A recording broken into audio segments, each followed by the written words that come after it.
It's halfway into the outgoing tide now, and the current is really ripping. Check out the speed that the leaves and assorted debris are floating by the boat.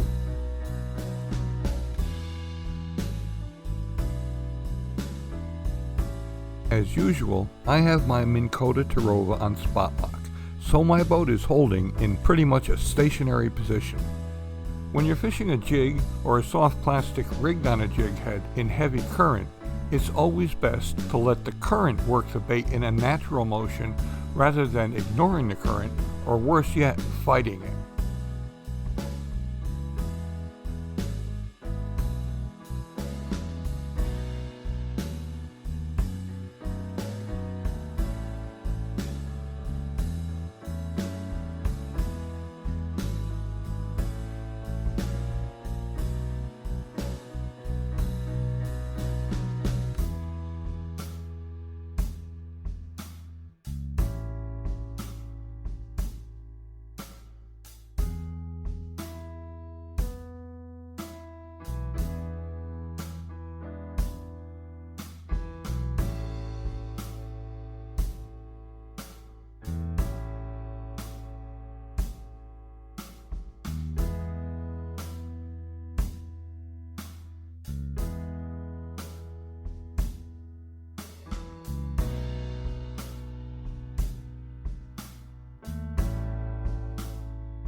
When the flow is substantial, cast across the current, but upstream at about a 45-degree angle.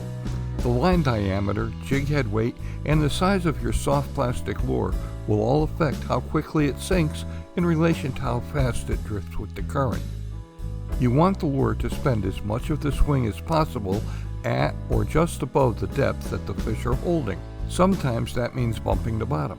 Sometimes it means eliminating the jig head entirely and working the lure right at the surface. But most of the time, you want that lure to spend most of the drift a few feet one way or the other from the middle of the water column.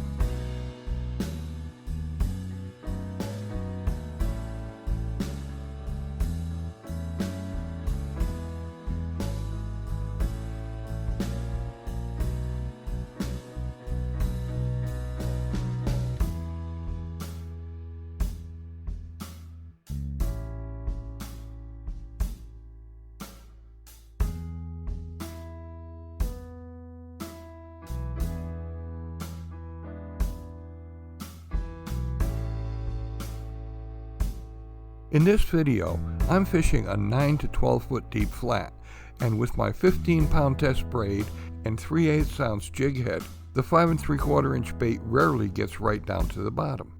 On the cast, once the lure has had time to sink a few feet, I twitch the rod tip occasionally to give the lure just a bit of erratic motion.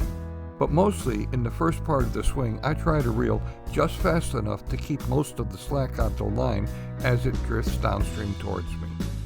Once the lure passes the midpoint of the drift, there's a lot less reeling involved, as the continued drift tends to keep the slack out of the line.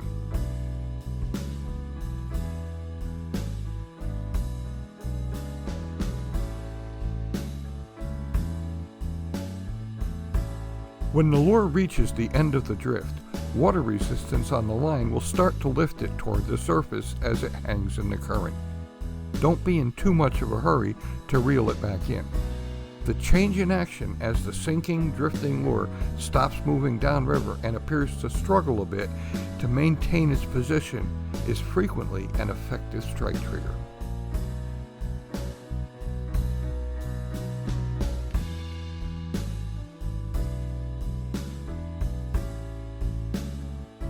Naturally, some bites will feel like a noticeable tick or twitch in the line. Some might even seem like a pretty hard tug or pull. But most swing bite hits feel like nothing more than a slight, momentary hesitation in the drift, or an almost insignificant change in the tension on the line.